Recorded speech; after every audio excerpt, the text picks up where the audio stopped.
Welcome to the 2021 Bloomington School Board Candidate Forum. My name is Charlotte Westby, and I am the president of the Bloomington PTSA Council. We are co-hosting this event tonight with the League of Women Voters Bloomington chapter. We are hosting tonight to give you guys information on each of these candidates who are running for school board.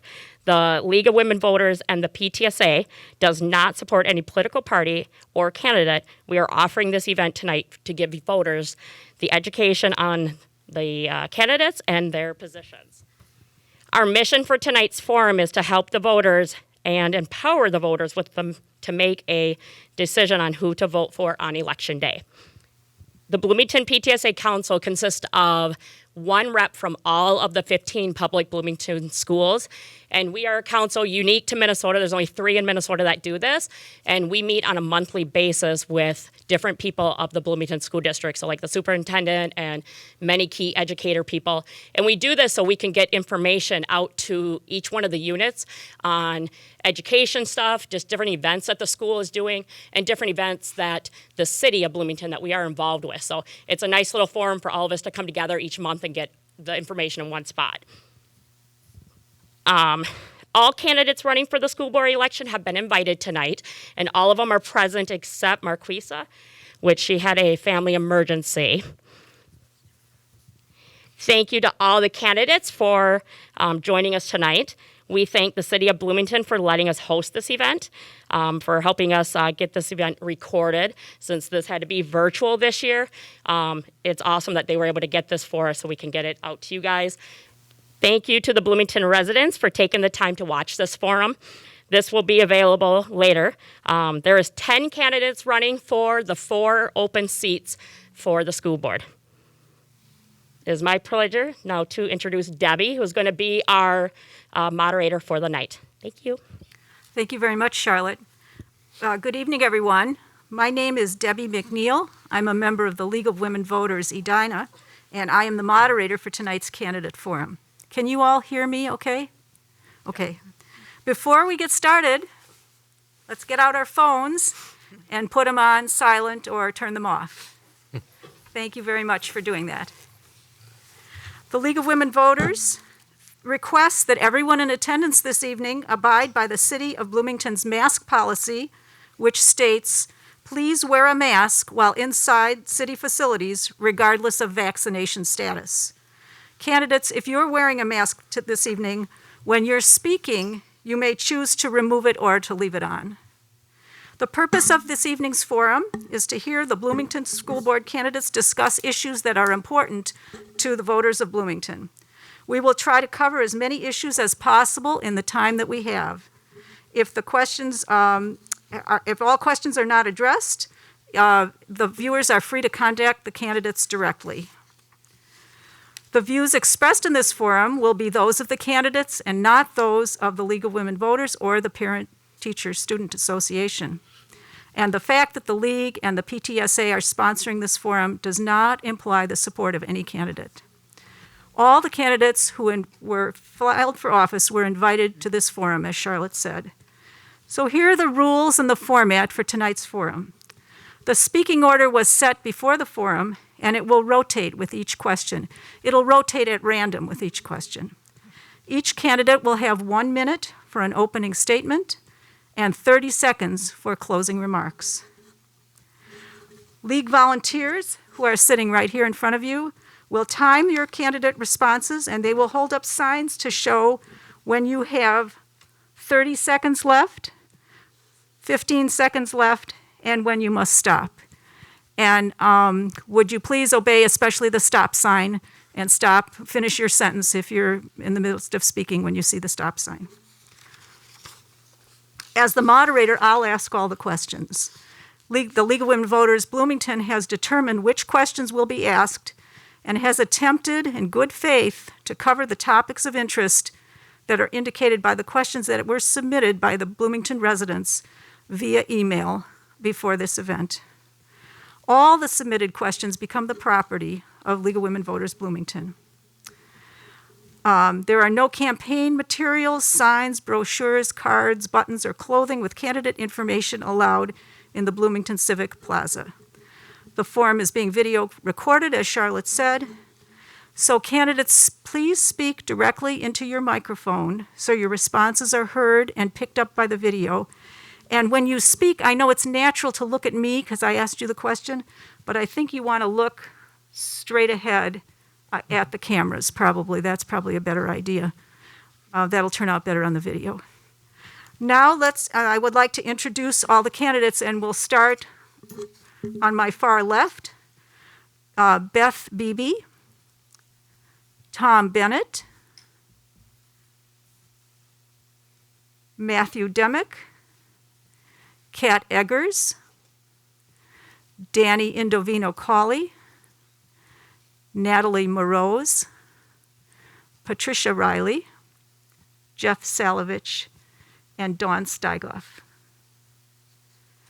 Tom Bennett and Dawn Steigoff are members of the League of Women Voters Bloomington, but they had no role in voter services or the planning of this forum. Now we'll start with opening statements by the candidates for 1 minute each. And for this, we'll just go straight down the line of candidates, starting with Beth Beebe. All right. Hi, my name is Beth Beebe. I believe I am a proven, dedicated leader with a heart for the Bloomington community, students, parents, and educators. I've lived in Bloomington for 21 years, and my husband John and I have been married for 31 and have 2 grown sons, Sam and Ted. I want to be sure all students are given what they need to reach their highest potential. I found that my background in education of 15 years plus, ranging with ages that are preschoolers through middle schoolers, has been helpful in helping me to connect with families and also working with families of various cultures, as well as my experiences teaching in Los Angeles and in Japan.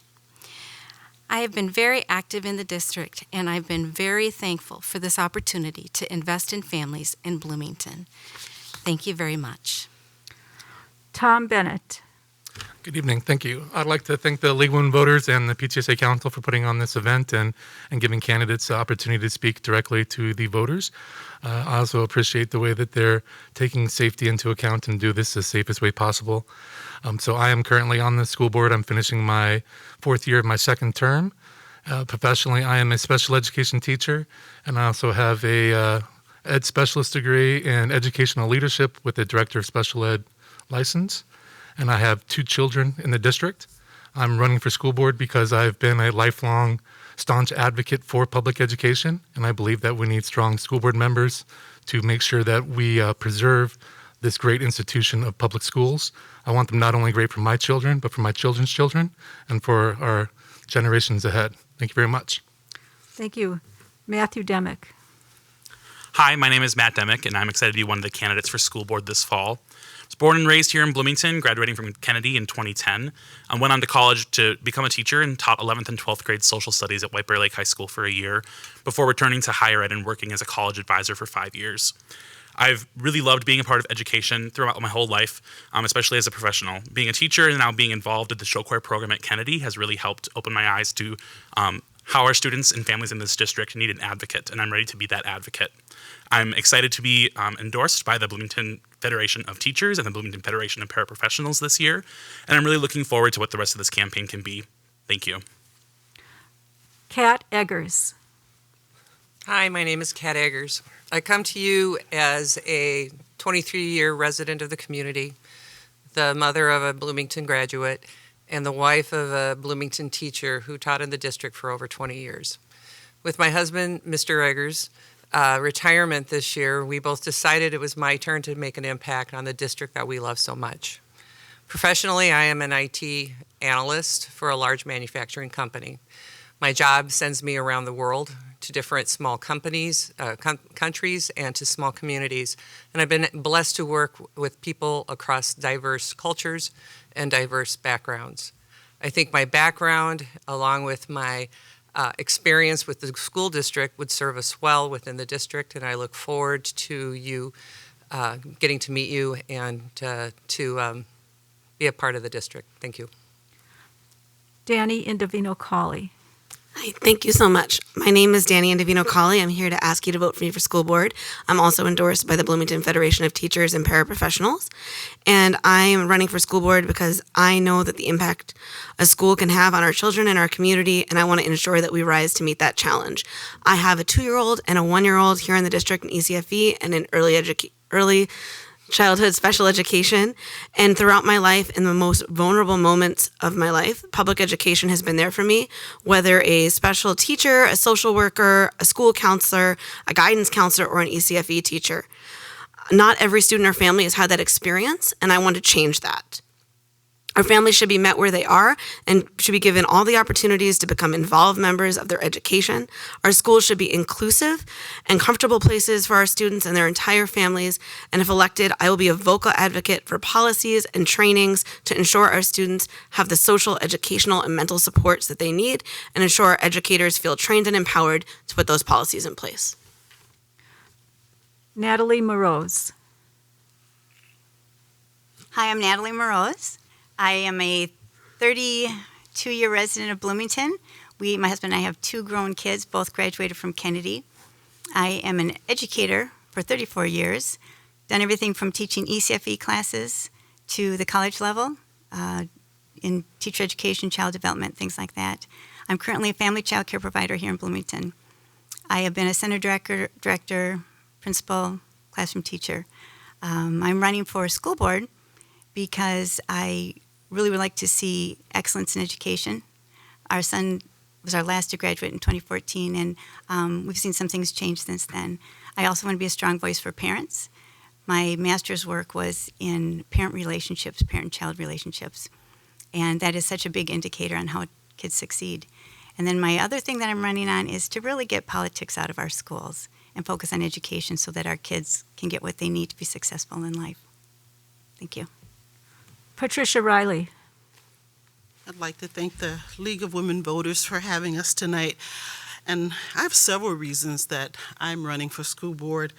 I've lived in Bloomington for 24 years. I have 2 sons that graduated from Kennedy. My oldest son, Michael, is now teaching at DePaul University, and he's working on his doctorate. And for so many years, I thought about it and went to see what the school board was all about. And when I got there, I was very disappointed I didn't see the diversity at all. But I know a lot of the families here in Bloomington, people of color, and they didn't feel like that the city of Bloomington really cared about them. And they asked me to be the voice. A lot of our leaders asked me, Ms. Riley, it's your time. It's a chance for you to be the voice for a lot of our families and the students here in Bloomington. And that's why I'm running, because I believe that it is time for a change, because I believe that our school board should reflect our families and our students here. Thank you. Jeff Salovich.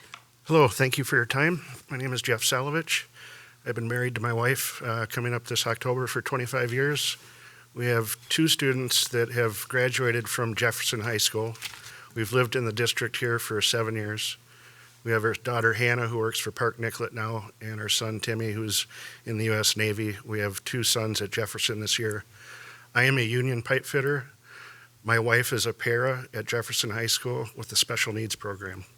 I never thought that I would run, but I felt compelled to this summer. First, I see our new superintendent, Melby, as a very good choice and a leader. I think he's a people person. I think we're going to be better off for him. As school board members, we are supposed to support, discipline, and keep an eye on him and the policies. I also see a lot of dangerous trends in the public schools. I am a reconciler. I want to reconcile this far and this far together for our kids. Dawn Steigoff.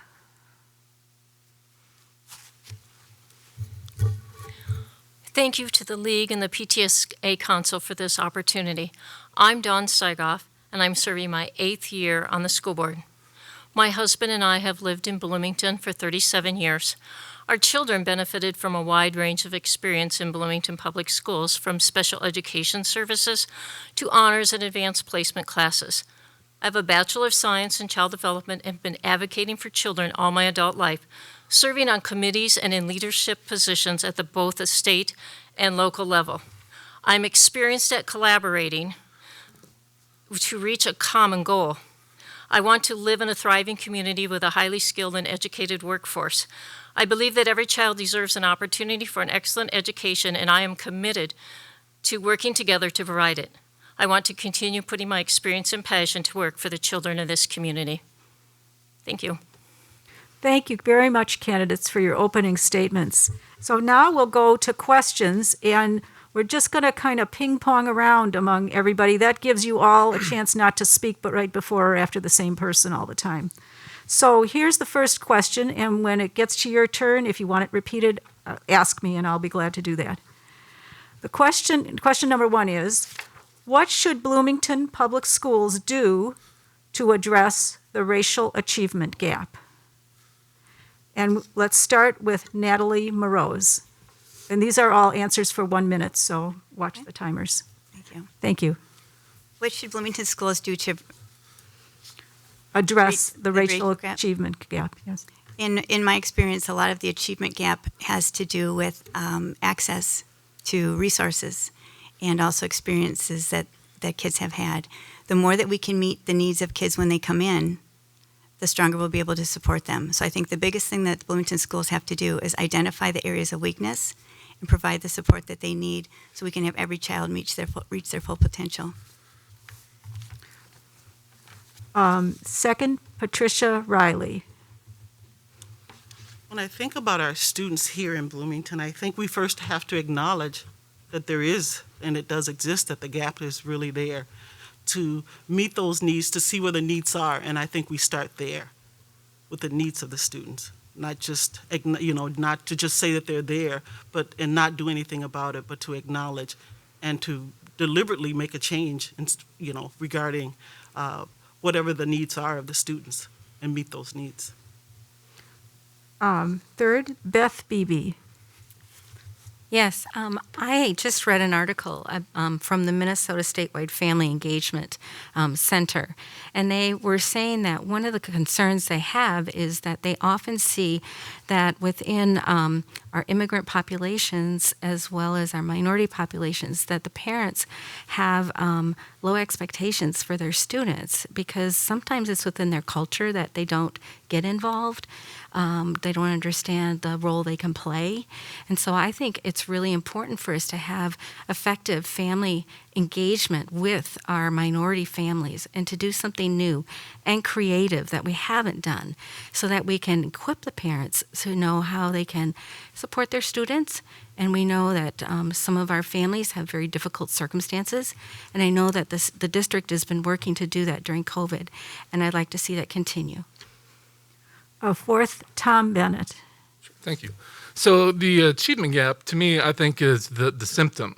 And I think to solve it, we need to address the cause. And what causes the achievement gap is the opportunity gap and the wealth gap. There is a huge disparity in Minnesota between families of color and white families when it comes to income, which impacts educational outcomes. And also opportunity gap. There's a huge opportunity gap, things that we take for granted when we're for our little kids, like having books in the house or having people to read to kids, or high quality preschool or high quality early childhood education. So to close those gaps, we need to invest in early childhood education.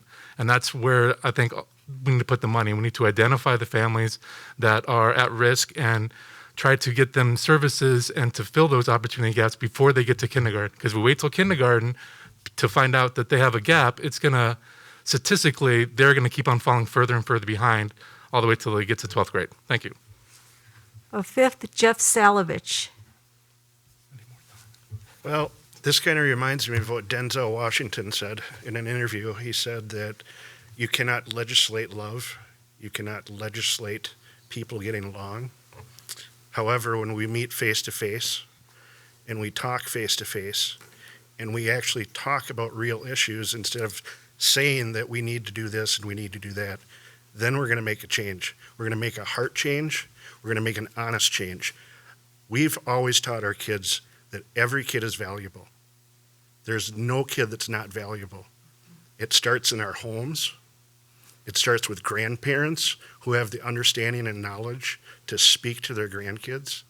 It takes churches to teach that we love one another without judgment. And we just need to get to the core of it by talking to one another. Next, Kat Eggers. Actually, one of the first things I think we need to do is to make sure that we are attracting and retaining not only educators, but paras and staff members that reflect the diversity of the community of students. We have over 50% of our students identify as non-white, and our staff does not reflect that. By having role models within the district that our students can look up to, that they can reach out to, that understand where they're coming from, I think that's the first start. In addition to early childhood education, which as Tom had talked about, I think we also need to make sure that we are engaged with this same diverse group with our PTSA and our parent organizations as well. Because we need to understand where they're coming from first and to understand what it is that they need to make sure that we can give it to them. Next, Matthew Demick. Like a lot of my colleagues have said up here, I think it's really figuring out what is causing the issue. Doing a deep dive and figuring out where our areas of weakness are and how we can invest our resources at those areas. I agree early childhood education is incredibly important, and I think we need to pour a lot of resources into making sure that all of our students across the district are able to have access to those resources. And then that continues throughout their time K-12, making sure that all of our students feel like they have opportunities to close that gap.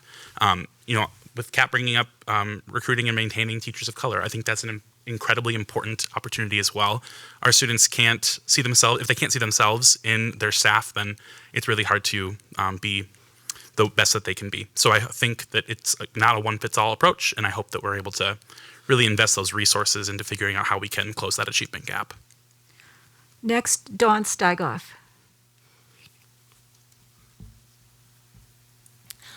First of all, we have to make sure that when our students enter our building, that everyone feels welcomed, safe, and supported. Everyone needs to have a positive relationship with the people working in the building. If they do not have relationships first, it really affects their ability to learn and feel involved and accepted there. Secondly, I absolutely believe in early childhood education as one of the number one things we can do, because when you start out behind, it's very hard to catch up. And we have got to get to everybody in the community to have our children ready for kindergarten. That is one of the goals that the school has been working on, and we are still trying to get everybody there. The research says that the return on investment in early childhood is the best investment we can make in public schools. And so I'd like us to continue that. Also, we have to provide the support so that we close all the opportunity gap. Thank you. Next, Danny Indovino-Cawley. Yeah, what makes that research, the most impactful thing in that research that Dawn was just talking about is Head Start is one of those programs that does that. And one of the reasons why is it connects families into the school and also families to wraparound services. So I think that's very important, right? Make sure that people are food secure, they have secure housing, and they're able to show up and learn. And then I think another thing that we haven't talked about yet is the disparity in disciplinary action across different races in schools and how that disproportionately affects BIPOC students. And one way we can think to impact that is talking about restorative justice, which focuses on mediation and agreement and also problem-solving skills and conflict resolution between students as opposed to punishment. And they did that in a school in Oakland, California, and in a middle school, and they saw an 87% decrease in suspensions and a sharp decrease in violence in their schools. So I think that we could really teach our students those really good skills to work together and also stop taking them out of school in suspensions and detentions. Thank you, candidates. So that was the answer. Those were your answers to the first question. I just say when you're answering, sort of listen to make sure you can hear yourself in the mic, because I know we're all wearing these masks, and I just want your answers to be picked up on the video. So here's question number 2. What would you bring to the school board that is not currently represented? Let's start with Dawn Steigoff. Well, I'm not sure when you're on the school board how you answer that it's not represented. So I'm not quite sure how that works for incumbents. But what I will tell you, what I bring now is experience. I've been doing this for 8 years. I have experience on a vast array of committees. I've been appointed to 3 state task forces in this state. I have experience on collaborating. I have experience on reaching consensus and working everybody together on a common goal. I think that in these times, that experience matters. I think it also brings stability. We just hired a new superintendent. That's already a major change. And so we need with all of the things that have gone on with COVID, our staff and our families and our students need stability. So I also think I bring that. Thank you. Jeff Salovich. I feel like the odd one out here because I don't know anybody here, but like I said, I've been a union pipe fitter in downtown Minneapolis for 19 years, and I've been in many high-level meetings regarding million-dollar projects or whatnot. What I would bring is a lighthearted, happy voice. One that, Elon Musk says, you can't wake up every morning dreading what's going on. You gotta wake up and you gotta be excited. You gotta be happy. You gotta think, what can I do next? How can I help? Who can I talk to? Who can I learn from? So I would bring more of a lighthearted approach. I like to joke a little bit. I think laughter is good for the soul. So a lighthearted approach. Tom Bennett. Okay, thank you. Well, kind of like Don, I don't know what I'm bringing since I'm already here, but I would say what sets me apart, I think, is I have multiple perspectives. I have a perspective as a teacher. I've been in the classroom for 21 years, and so I have that lens to look through a teacher. I have an administrative license, so I can look at things through the administrative lens. I'm also a parent of kids in the district, so I can relate to the issues that the parents are going through and be an advocate for their needs as well.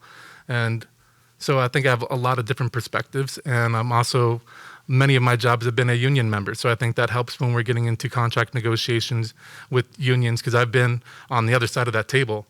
And so I think those are kind of the key elements that sets me apart, is just multiple perspectives. Thank you. Natalie Moroz. One of the things that I know I would bring to the board is the years of experience in a really wide range of settings. I was in East St. Paul, real low-income area, very diverse area, families that really struggled. Sometimes one of the kids would bring their sibling to school because mom didn't make it home. Those are some real issues. And then also taught in Edina, where that is not a case. The parents have access to many things, and the kids do too. So one of my favorite things to do is to bring, when we have an issue, is to bring diverse views. I think if we all think the same way, we're going to have tunnel vision. But when we can work together and have different views of the same issue, we can problem solve together. And that's one of the things I really enjoy doing, is talking with people that do have different views, working with parents. And so each parent, no matter what their background, they want what's best for their kids. The difference is what they have access to. Thank you. Patricia Riley. What would I bring to the school board that's not there? Well, first of all, diversity. But that's not the only thing. I think because I've worked in the community and I've worked with a lot of the families and a lot of the students, I was a volunteer coordinator at Kennedy. I think acknowledging and seeing the different needs of the families. I think that because I've worked very closely with a lot of our community leaders, a lot of the families, I think that I have a good idea of what a lot of the needs of our families and students here, and I think we need to address the differences, the issues that are needed, and I think that I could really be an asset as far as that. Thank you. Matt Demick. I think one of the unique things that I would bring to the board is my involvement right now with the show choir program at Kennedy. Been able to be involved in that program since graduating. I'm currently serving as one of the assistant directors. So I, on a daily basis, get to interact with 75 of our students and their families and see what makes them tick. What are their successes? What are their struggles? How can we as a community help lift them up? And how can we as a board help set policy that helps create opportunity for all of those students? So I think that's one perspective that I would bring that is unique to the situation right now. I also think my experiences having worked in K-12 education as well as in higher ed would bring a nice perspective as we're thinking about how to prepare our students for life beyond graduation here in Bloomington. Thank you. Kat Eggers. Well, what I think I can bring that we're not seeing elsewhere is, as I said, my husband has taught in the district for 20 years.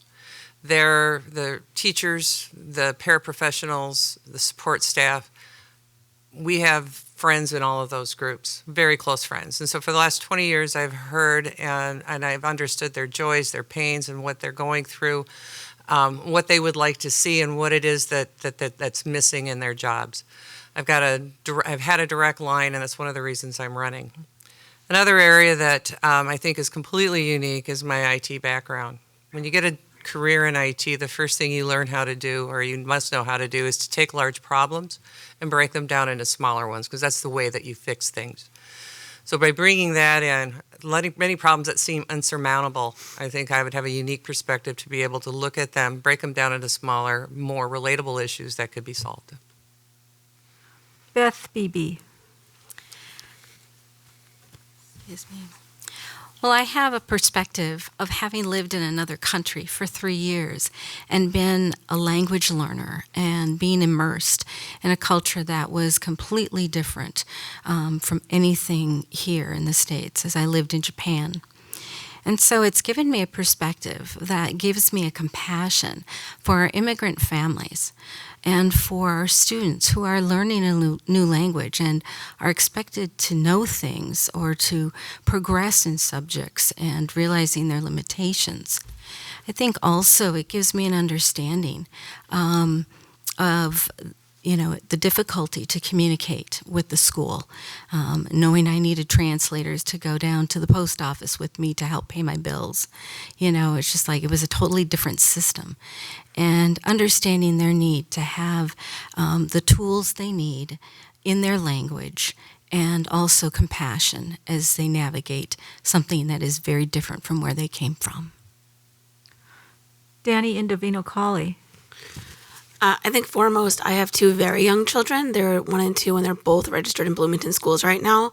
And I very recently have gone through the early intervention screening process and getting services and using them. And I know that lots of people have done that before, but having just done it now, I think it gives me a different perspective and how that goes and how it can be for other parents here in Bloomington. I think also I have a policy background. I went to the Humphrey Institute and I studied poverty policy. So I'm very aware of how welfare works, how food stamps work, how people access those services and how they impact those lives. And also I have a lot of experience looking at statistics and studies and can put those in really easy to understand terms for people. And then something else that kind of differentiates me is I'm a parent advocate at Best Buy and am the chair of their families group there. And then also I'm a disability self-advocate. So not only do I advocate for children with disabilities, but I was that child with a disability and I'm now an adult with a disability. And so I understand barriers to accessibility personally. Thank you, everyone, for answering question 2. Let's go now to question 3. Please describe your top 3 objectives if elected to the school board in just 1 minute. Let's start with Dawn Steigoff. I was first last time. Wow. I didn't have time to write anything down. Wow, sorry. I guess my top 3 objectives would be, first of all, to make sure that all students feel safe and supported in our schools, to make sure that all students and staff have everything they need to teach and to have the best outcome that we can, whether that's, kids that need food, kids that need an IEP, whatever they need. Those would be my top 2. I have to think of a third one quickly, huh? I am at a loss, sorry. I guess, as far as students, just getting back from COVID right now, it's going to be a long process. We just had a presentation last night about where we are after COVID and the progress we have to make. So anxious to see us work on making the progress and closing the gap that everyone had left. Thank you. Jeff Salovich. Good one. I wish I could see my website right now.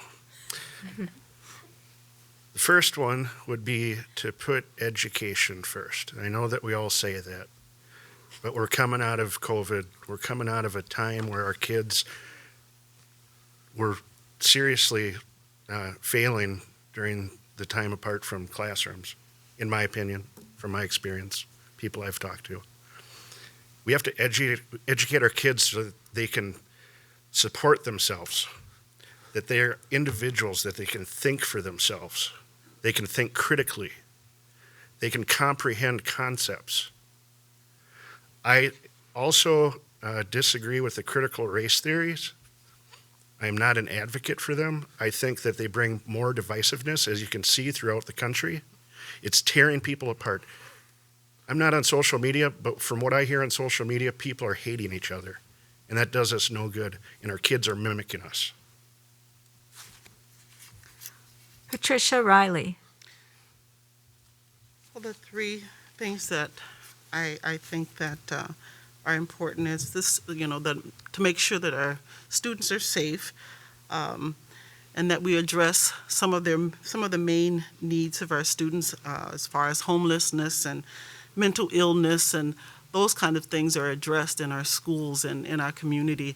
So I think that they're very important. And then to COVID, that's just another thing on top of it, that a lot of kids with online learning and that didn't learn at all, and not having the access to the internet and what have you. And some kids just gave up. But I mean, just making sure that the needs of our students in our communities are met. Thank you. Beth Beebe. First of all, I would want to work on the creative ways to engage our families, to give them the tools and the insight they need to know how to engage better with our schools. That also would help as we move towards closing the achievement gap. I want to protect the funding for our learning supports and help channel some of the emergency funds from the federal government to make sure our students receive the supports they need for learning loss. I also want to build on ways to bring unity and not division. And therefore, I also oppose critical race theory that is divisive and has brought difficulty to the community. I have seen it in many different districts. So I want to find ways to build on the strengths of students, help them to see each other in positive lights, and promote those opportunities. Matt Demick. My top three objectives would be first, to advocate for our students, our staff, and our families at all levels. Whether that means getting them resources to have the best learning possible, advocating for more budget at the state level, at the district level, and making sure that we are able to celebrate the wins that we see across the district. Also, I'd like to work across district lines to make sure that we are able to create some equitable solutions for our students, making sure that students that are learning at Indian Mounds are getting the same education, the same access to education as our students at Normandale Hills. And I also want to make sure that we're building back from COVID. Like we've said, this year has been hard. We've seen some dips in our learning, and we have the opportunity to really help invest in our students and make sure that they're able to get back. So I want to look for opportunities that we can be successful and help make sure that all of our students feel safe, supported, and able to learn to the best of their abilities. Tom Bennett. Thank you. My top priority, I would say, is that we need to have our kids back in school 5 days a week for in-person learning. As Dawn was saying last night when we had a presentation that showed how devastating distance learning has been on the educational outcomes of our students. And so we know that the best educational environment for most of our students is in person every day, 5 days a week. So we need to take steps to make sure that we can keep our students safely in our schools by doing mitigation strategies like wearing masks and better ventilation and social distancing. And that's, to me, the top priority. And then after that, while we're doing that, we need to make sure that we're filling in those gaps for those students that have lost pretty much 18 months of education, not just the academic gaps, but also the losses they had from the social emotional wellness. We need to give them, opportunity to process the changes that have happened in the last year and a half and getting back into school. And then after that, my priority is relationships. I think that's something that has really suffered in the last 10 or so years, and I'm out of time, so I'll stop there. Thank you. Danny Indovino Colley. Yeah, I think the number one thing is safety in schools, and I don't just mean masks and social distancing, but also mental health care and getting mental health services to students, as well as food. I believe in free lunches for everyone and other wraparound services. I also believe in accessibility. That would be number two, and so supporting students with disabilities. And the number one way to do that, I think, is to advocate for full funding for our schools so that we can spend more money and have more services for students that need it. And then also supporting our LGBTQ students with their ability to have gender expression and to not be bullied and to attend school events that way. Also, equitable schools are my third goal, and that would be programs and policies to create diverse and inclusive communities in our school buildings, including increasing family engagement by coming up with creative solutions like virtual conferences for families, and then also to embrace the adding of ethnic studies to our curriculum in order to create a deeper sense of self for our students. Thank you. Natalie Moroz. My top three things are excellence in education. Our test scores, or the report card on the Minnesota Department of Ed, shows that 9 of our schools, over 50% of our students, are not proficient in math, in reading, or in science. Our science has gone down 10 points in the last 3 years. The purpose of our schools is to educate our kids, and that needs to really be addressed. The second thing is a voice for parents. Talking about diversity, that's a real big one because each family is different and each child is different. So we really need to listen to parents and listen to what they have to say about their child. The third thing would be to get politics out of schools. My son, when he went to Kennedy, he was having friends over all the time. And we live in East Bloomington, so that was a very diverse group of friends. They chose each other because of the character, as Martin Luther King Jr. said. It wasn't about race, and it's very disappointing to me that that has become such an issue when we can really work together. Kat Eggers. Well, as I mentioned before, the best way to promote good education is to make sure that our staff, our paraprofessionals, our support staff are being paid a fair and equitable contract. There are contracts now that are 3 years without having been agreed to, and I think that's not acceptable. These people, the support and the paraprofessionals, are the ones that allow our teachers to teach the mainstream kids and give the support to the students who are falling through the cracks. We can't retain and attract quality people if we're not paying a wage that is comparable to other school districts in the area.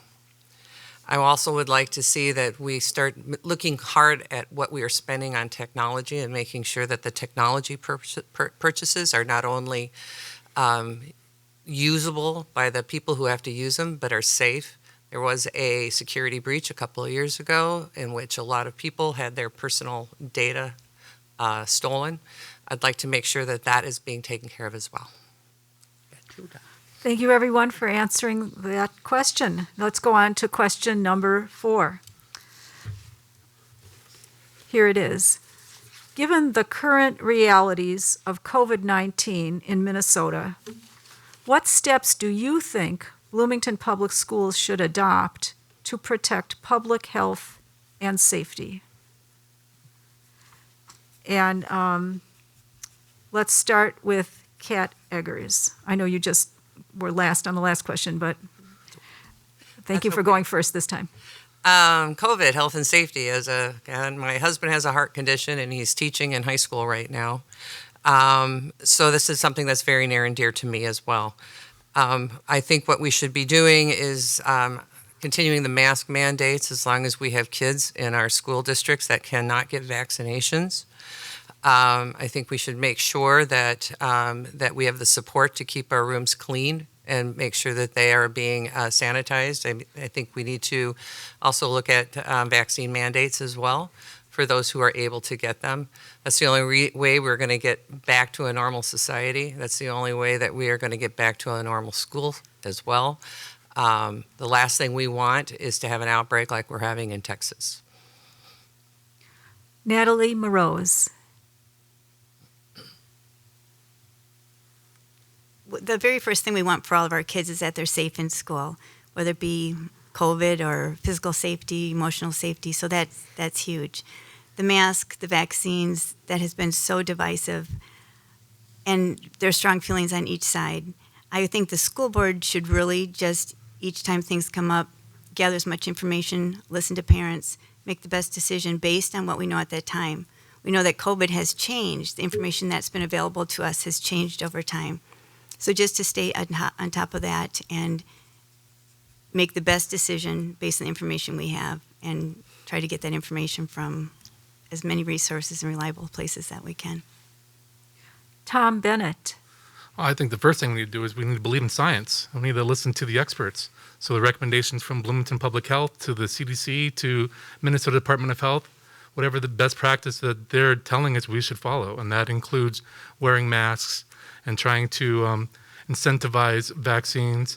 I know there's one school district has done the mandate of vaccines. I don't think we're quite there yet, but I think that we still need to keep on encouraging people who can get vaccinated to get vaccinated, and then increase airflow. We have HEPA filters in every one of our classrooms, so we make sure that we're keeping that air clean, and keeping with the social distancing as much as possible, and sanitization, and just listen to the science. I know we all wish we were done with COVID and can move on, but COVID's not done with us. It doesn't matter what we want, so we just need to bear down and get through this. I mean, right now we're living through a pandemic of the unvaccinated, and many of it's by choice. We don't have to make it this difficult. And my time's up. Thank you. Dawn Steigoff.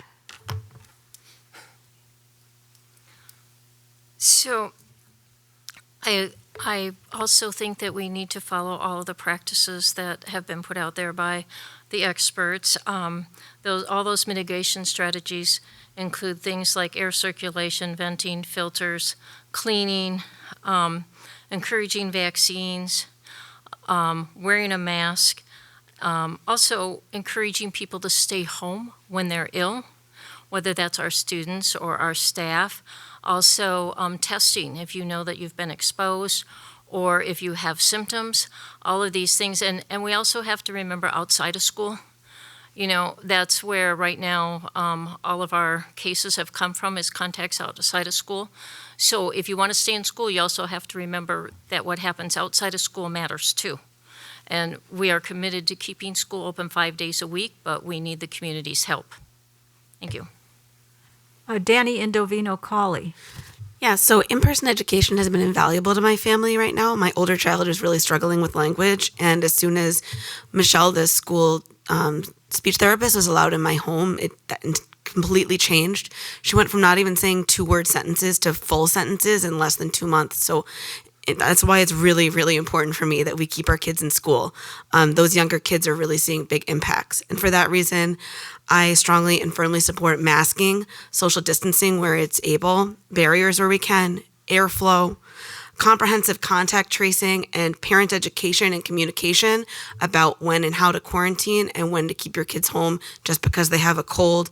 I also firmly believe in incentivizing vaccination and helping people access that vaccine either by using the Pond Center or other community areas to do so. And so we need to keep our kids in school. And so in order to do that, we have to work together to stem the spread of COVID. That's just it. The health of our community from the oldest to the youngest is dependent on it. Beth Beebe. Well, having been on the board and heard the reports through the last year and a half or more, I can say that the district is doing a lot to protect our students. And just as Don Steigoff and Tom Bennett have stated, we do have the air filters, we do have the cleaning, we have barriers for the teachers, we have barriers in the lunchrooms, in between students, there's masking, vaccinations for those who want them. And then they also are encouraging our teachers to take the students outside and really take advantage of that. And I read that in Europe they were doing a lot of that, especially up in Norway and Sweden. And I think that's a very good option as well. Our kids need to be outside more anyway. But I think the challenge is that it's very divisive no matter which direction you go. And that has been the challenge for us on the board. Matt Demick. I think our number one priority has to make sure that we keep our kids safe and that we are ensuring that they are able to be in school 5 days a week. So that means trusting the science. Like other people have said, following Bloomington Public Health, Minnesota Public Health, and the CDC guidelines will be a really great way for us to keep our students safe and in school. I'm a strong proponent of masking, universal testing, and I'm a strong advocate for vaccination. I hope that we're able to get to really, really, really strong vaccination numbers over these next few weeks. I also want to make sure that we have no gaps in that our students have no gaps in the access to opportunities. That we make sure that we have plans for if a student is home from experiencing COVID or having to experience a quarantine, that they're still able to receive the services that they have. So creating plans that follow the science and follow the health of our students. Thank you. Patricia Riley. When we look at COVID, it has just really touched all of us in so many different ways. When we look at our students and that they're affected by it. And what I'm thinking that the information needs to go out to our families, the importance of a vaccination, the importance of having, all of the family that can get the vaccine to get it. And the importance of when they're in school and making sure that social distancing is there and make sure that they're cleaning the schools, that all the resources are there for our students and families. But masking is certainly is one of the issues. And I know some have said if they don't wear masks at home or they don't teach that, a lot of the kids don't believe in that either. So I think just getting the information out to our families and letting our students know the importance of masking, social distancing, and the cleaning and all of that. So I think it's all important. Thank you. Jeff Salovich. Well, the first thing we need to do is not worry. We've been through much worse in the past. I believe this is going to pass away. I am pro-vaccine, pro-mask. I also have been changing filters for the adult detention center down at Minneapolis City Hall for the last year and a half. And I can guarantee you that the filters that we use, which are higher grade than hospitals, are guaranteed not to do anything. What we've been doing is running the air handlers 24/7 in areas that are going to have occupancy. And again, I do stand by the mask. Personally, I believe the vaccine is a choice. I did get the vaccine, and I'm happy that I did.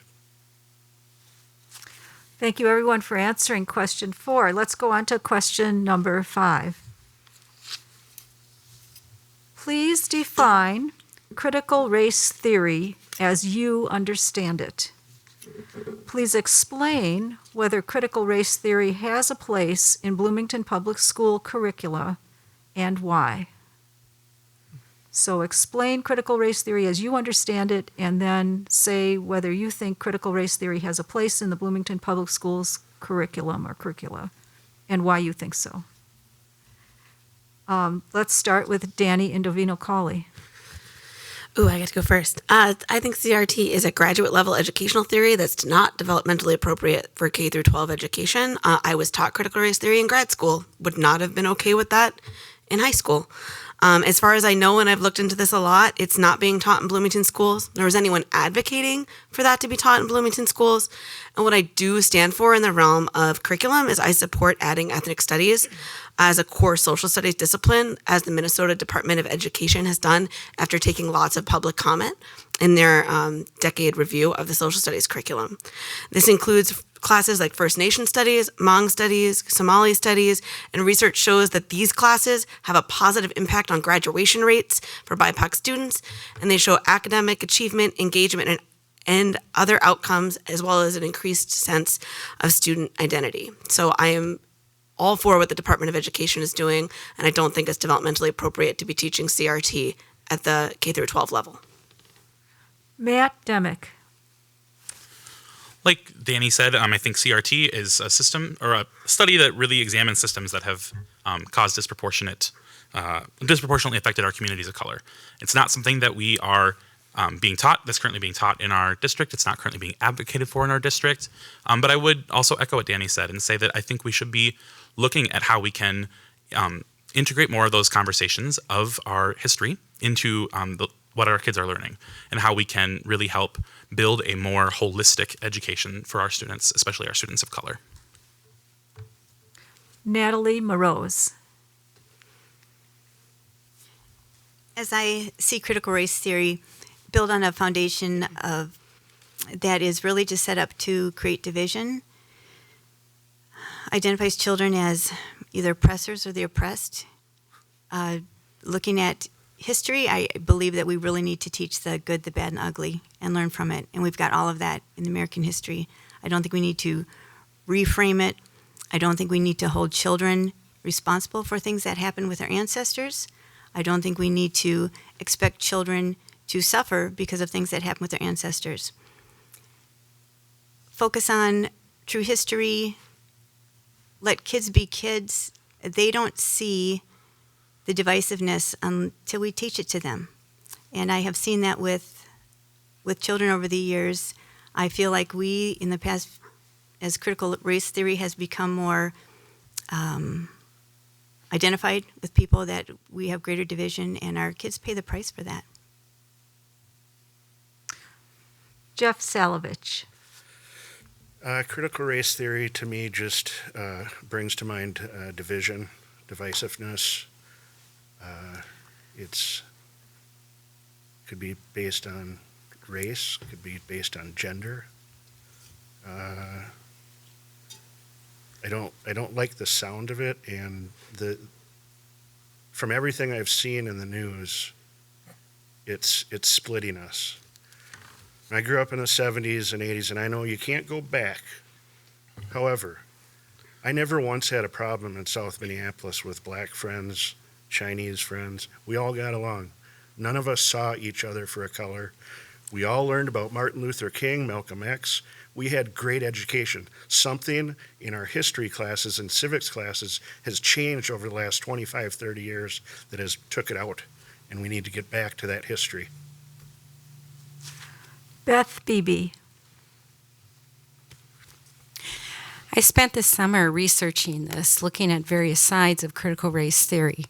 Critical race theory started in Europe in the Frankfurt School, and the goal of it was to bring division so that Marxism could rule.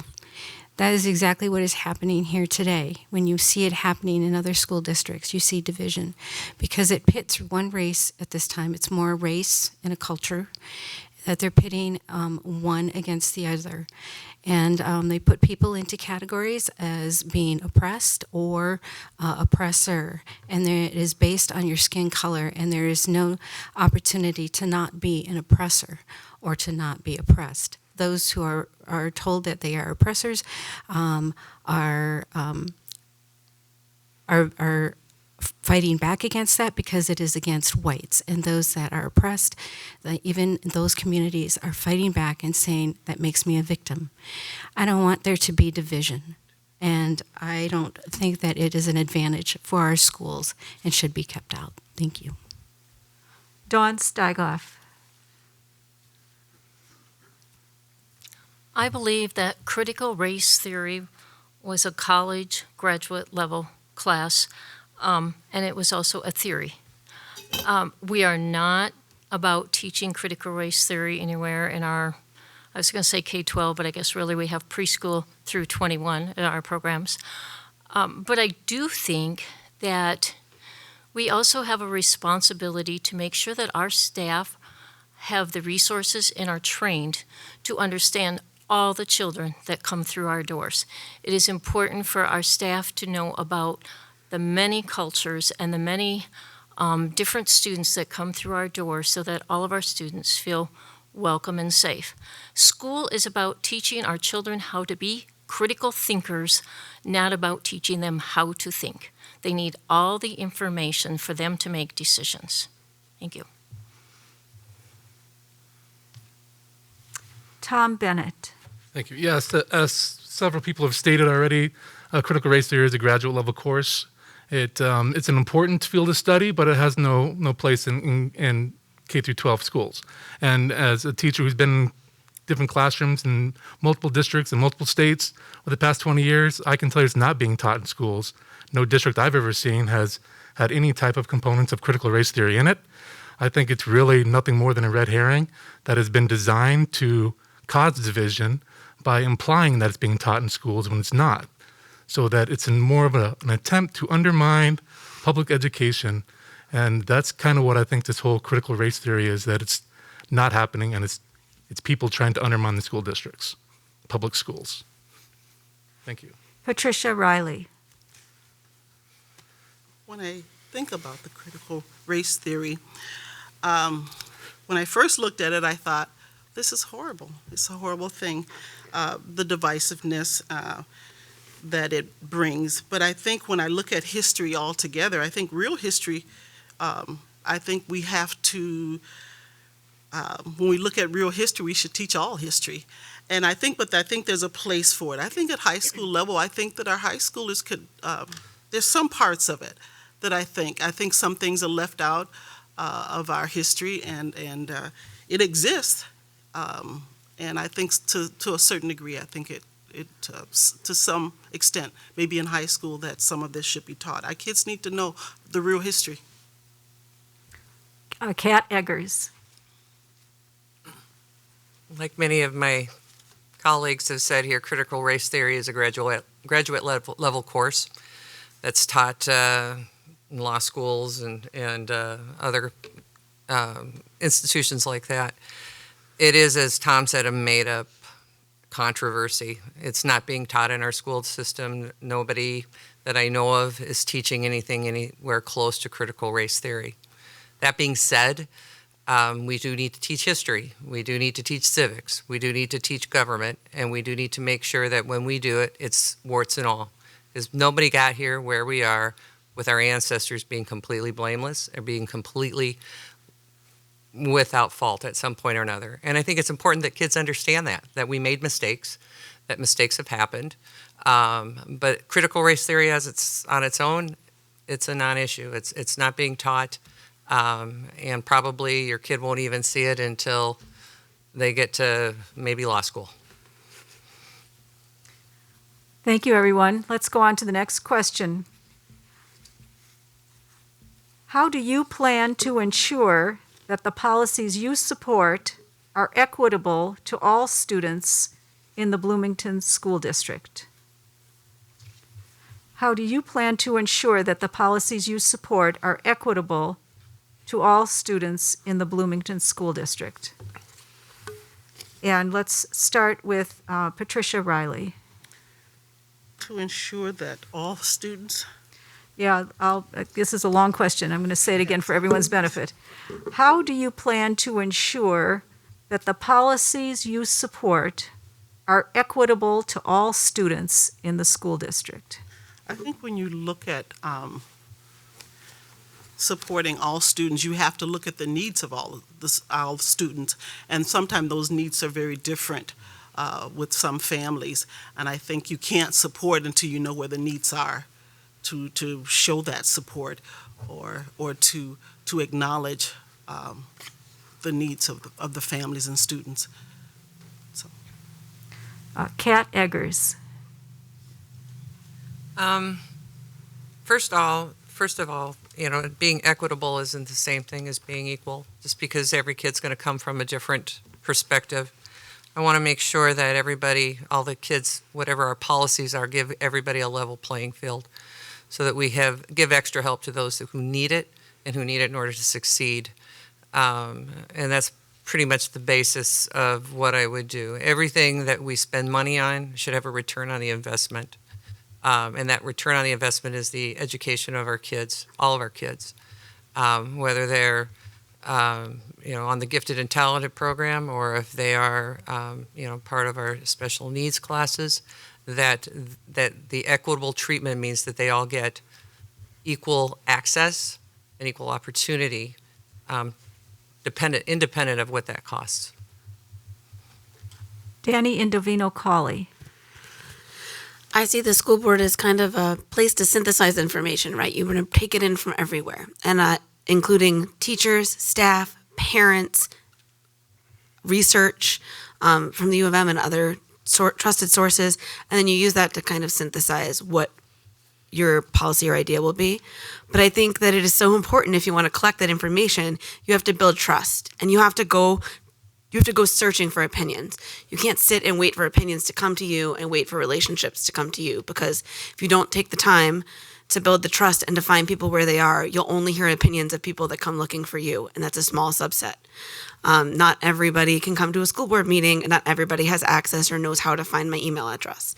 So I think it's really important to go out in the community and build those relationships so that I can really hear truly the opinions of those around me in order to make the best and most equitable decisions. And so, I think it is my duty and my job to listen and to understand and go for that. Dawn Steiglove. Currently, the district has a board policy committee. They actually go through the policies first, meet with our staff, meet with the administration, and look for any policies that we currently have that need updating, or things that we need to get rid of, or new policies that we may need. Sometimes people in the community also bring information about a new policy. We also, a lot of our policies also are from the Minnesota School Board Association, and they have a recommended policy on it. Then after the policy committee reviews it all, then they come to the board. Also, multiple people in the district also review our policies, so that there's, many perspectives on them. And we are on a cycle right now where we update about 20 policies, I think, a year is what our schedule is. So it's an ongoing process that we've been working on for a number of years, and that was one of our goals, to make sure they're updated. Thank you. Natalie Moroz. The word equity has kind of taken on a new meaning with different people. Sometimes it's considered equal outcome rather than equal opportunity. And in our schools, we really need to be sure that we're treating all children equally. And that does not mean the same for everyone, because some people do have more needs than others. It's identifying what each child needs. I was really discouraged, I think it was July 2020, when the board passed a safe and supportive school policy that said you cannot bully or use hate speech against BIPOC children. That is not treating all children equally. We already had policies in place, no bullying, no hate speech. Thank you. Matt Demick. I think in order for us to create policies that will be equitable for all of our students, we need to first evaluate what's going on within our district, identify some of those problems that we see, and then do some research and figure out how we can create solutions that might work best as a starting point. That may mean looking outside of our district, looking across the state to see what other districts are doing that have been really helpful to help close those equity gaps. I think then, bringing in conversations with students and families and staff at all levels to make sure that we are including all the folks that have a stake in what we're doing there. And then creating that space for collaboration. How can we work together? It's not going to be just a board decision. It's not going to be just a staff decision or just a family decision. We all have to work together to figure out how we can create those equitable solutions. And we aren't able to do that without the appropriate funding. So making sure that we're advocating for funding to help make sure that those programs are able to be successful and support all the students that we need them to support. Jeff Salovich. I think I'm going to take Kat's answer and add to it. As parents with our own kids, as they grow up, we see them, we see their their best and their worst, and we kind of direct them to what's good for them, not for us. I see a lot of great teachers in Bloomington, and I think that the teachers here have, in my experience, have great understanding of their students and have the ability to tell that student, you know what, maybe you shouldn't go for this, but hey, try doing this. You know, I have one son that I know for a fact I would never want him near a torch to weld. My other one, he's got the natural ability, so I direct him to that path. Our teachers are doing a great job, and I admire them. Beth Beebe. I have been on the policy committee and have seen us work through them to make sure that we maybe change wording to fit to where things are at this time. One thing that I think is really important is sometimes there can be a policy that has unintended consequences. And maybe there's a barrier that comes up that we didn't know about. But as we listen to families and we listen to concerns that they have, and I'm on the Bloomington Student Advisory Council as well, and it's a great way for me to get student voice and to listen and to hear what they have to say. So I think we need to listen to voice, and we need to listen to experience, and we need to continually keep our updating going on these. Thank you. Tom Bennett. Thank you. Well, policy is like my favorite thing. That's I guess I'm a policy wonk. I'm on the policy committee, so I love doing policy, and I think we don't need to just make sure that our policies that we support are equitable, but we need to make sure that all of our policies are equitable. So one of the things that we did at the school board last year is we passed the Safe and Supportive Schools resolution, and part of that resolution, one of the tenets was to look through our policies through a lens of cultural proficiency. And we did that, and especially like in the anti-bullying, anti-discrimination, curriculum type policies. So when these policies are coming to me in the policy committee, the question I asked the administrator that's presenting them, well, what did you look at this through a lens of cultural proficiency, and what changes are you recommending making? And I think that's incredibly important, and looking through our policies to make sure that they are supporting all of our students. One thing that we do when we look at the policies is make sure that we're removing gender-specific pronouns and using they, them, so that we can be more inclusive. And I'm out of time, but I could go on for an hour on this stuff, so thank you. Thank you for answering that question. I know all these questions are very challenging, and we all appreciate your grappling with them. So here's another question. If elected, you will be working with colleagues and representing and engaging with constituents with whom you may disagree. How will you work with or respond to those who hold opinions that are different from your own? Do you want me to repeat it maybe? Yeah. Okay. If elected, you'll be working with colleagues and representing and engaging with constituents with whom you may disagree. How will you work with or respond to others who hold opinions that are different from your own opinions? So basically, how will you work with people who have different opinions than from your own? So I know, Tom Bennett, you just answered a question, but would you be willing to start with this one? Thank you very much. Okay. That's a great question. You know, I think one of the good things about school board is that it's still nonpartisan. So we have conservatives on the school board, we have progressives on the school board, but we don't have letters after our name. So I think that's a great thing. So we're able to work together on issues that if we were a partisan board with Democrats and Republicans, that we might not be able to work together on. I think that's also true within the community, because my constituents, I'm not talking to Democrat constituents or Republican, I'm talking to parents and members of the community, and we all have similar issues. I mean, I don't think there's a Republican way to drive a bus or a Democrat way to, turn a wrench. I mean, this is all nonpartisan stuff that we're all agreeing on. I think that another asset that I have is, as a special education teacher, you have to build consensus. When you have an IEP meeting, it's not just me and one other person that agrees, everyone at the table has to agree. So I think I have that skill set of reaching for collaboration and consensus, and it's something that I think that I've been doing for the past 7.5 years, and we'll love to continue doing it. Thank you. Natalie Morose. This is actually one of my favorite things, is working with people with different viewpoints. And mostly because that's how we learn, when we get to see something from another vantage point. What is nice about a school board is hopefully a shared goal, and that goal is to do what's best for all the students. So you do have to be able to sometimes agree to disagree, but really be able to listen, because chances are, I really think we agree on more things than we disagree. I think we're living in a time where someone has one disagreement and decides they disagree with everything because of that.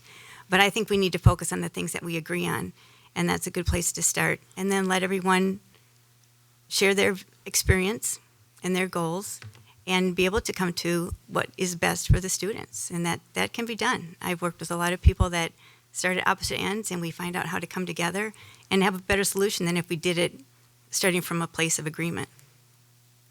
Kat Eggers. One of the things, I was just talking with Jeff earlier before we came in, my husband's a civics teacher, and one of the things he's always told his students is that this country was founded on one principle, and that was actually compromise. And I think compromise is something that's kind of gotten lost in recent years, and I think that's something that needs to come back. I've always been a good listener, and as Natalie has said, I think we all want the same thing. But I think one of the things that I do bring in is the ability to listen to both sides, to be able to articulate how I feel, but at the same time, I'm not afraid of compromise. Danny Indovino Colley. Yeah, so professionally, I'm a project manager, which means that it's kind of my job to hear competing sides about how we should allocate resources to meet a common goal and then help bring everyone to a consensus. Like, I do that every day. And I think one of the things, so I read a business book, which I know that sounds ridiculous when I say it, but it was called Getting to Yes. And the idea behind it was when you can agree on a principle, you can negotiate better, right? Because otherwise you kind of get dug into tactics and you're arguing about whether or not you should do A or do B, but you lose sight of what that principle is that you're discussing. And so I live my whole life with the idea of, okay, let's back off of this argument about tactics and let's talk about what that common goal is, what our common ground is, and then we can come at it from different positions to try and find a way to achieve it, or at least to compromise around it. And so, that's how I feel really strongly about those conversations and about how to build my life and respect and trust around it.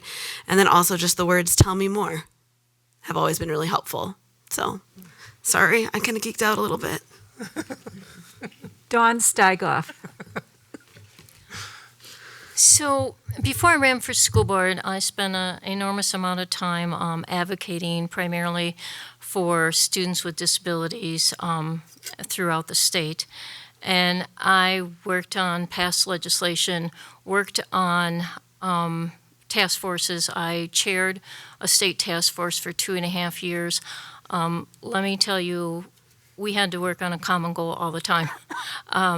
There was a lot of diverse opinions, and that's part of being the leadership and being the chair and bringing that group together and being able to make a final report and have consensus on the things that we could agree on. The board that we have, I think that we are doing that. We do all, and our staff, we all share the common goal of wanting to have great schools.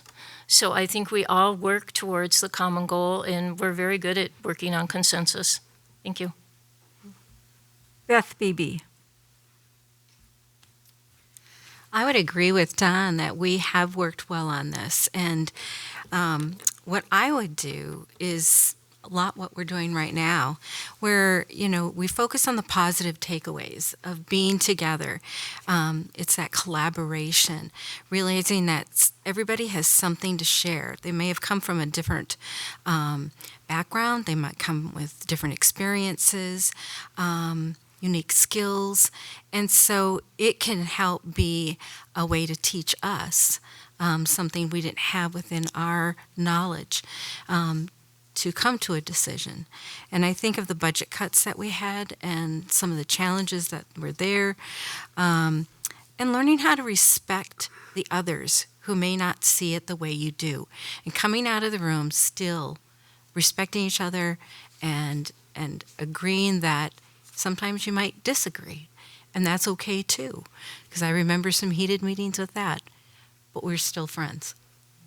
Thanks. Patricia Riley. When I think about, we come together, well, you meet people every day that they might not believe the way you believe, they might not vote the way you vote, but I think listening and looking for that common ground and working towards a solution, you're not going to always see eye to eye, but I think when we listen to each other, we're not that different. I think we all want the same thing for the city of Bloomington, for our community, for our children, for our schools. I think we're a lot alike. We're more alike than I believe that we're different. So I think it's listening, the respect, and just having that positive outlook for each other. Jeff Salovich. What would I bring? I would be, if I was elected, I would be very quick to listen.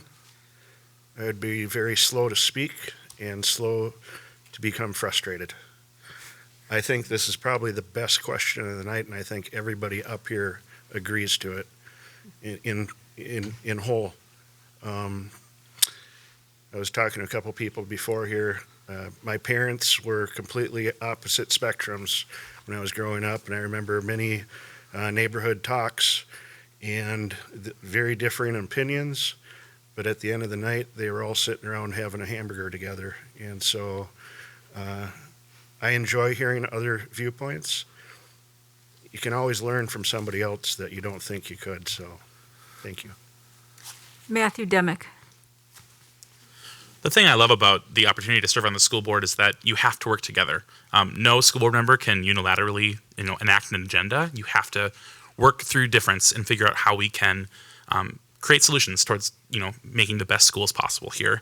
I really believe that we can learn from each other through difference. That having those conversations really helps us to become stronger together. And I know that I don't have all the answers, and I know that hopefully some of the people on the stage tonight will also have some of the answers, that we can work together to find out how we can do this, but we have to have space for those conversations. So I'm excited to have those conversations. I think that that's something that I enjoy being a part of, and I'm looking forward to that opportunity. Thank you, candidates. We have about 6.5 minutes left, and I've been told we need to end at 8 o'clock. So here's what's going to be the last question, and I'm going to ask you to answer it in 30 seconds. So just do it with bullet points, because that's what we have time for. Will that work, timers, to do this in 30 seconds each? Okay.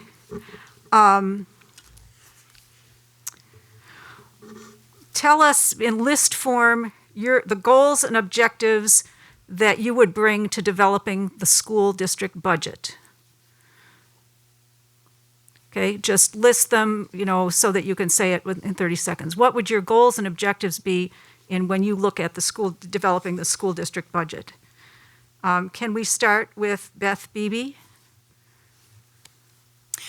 I would look specifically at those things that we would keep in the classroom for student learning, so that nothing is taken away that would prevent them from getting what they need in order to learn their skills, especially at the elementary level with their math and their reading.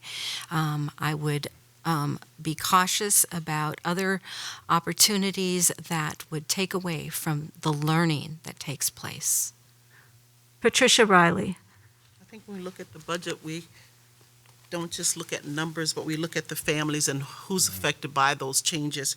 And I think we want to make sure that the needs of our families and students are met. And I think that we look at that before we look at the numbers, because I think once we see where the needs are, then we can take it from there.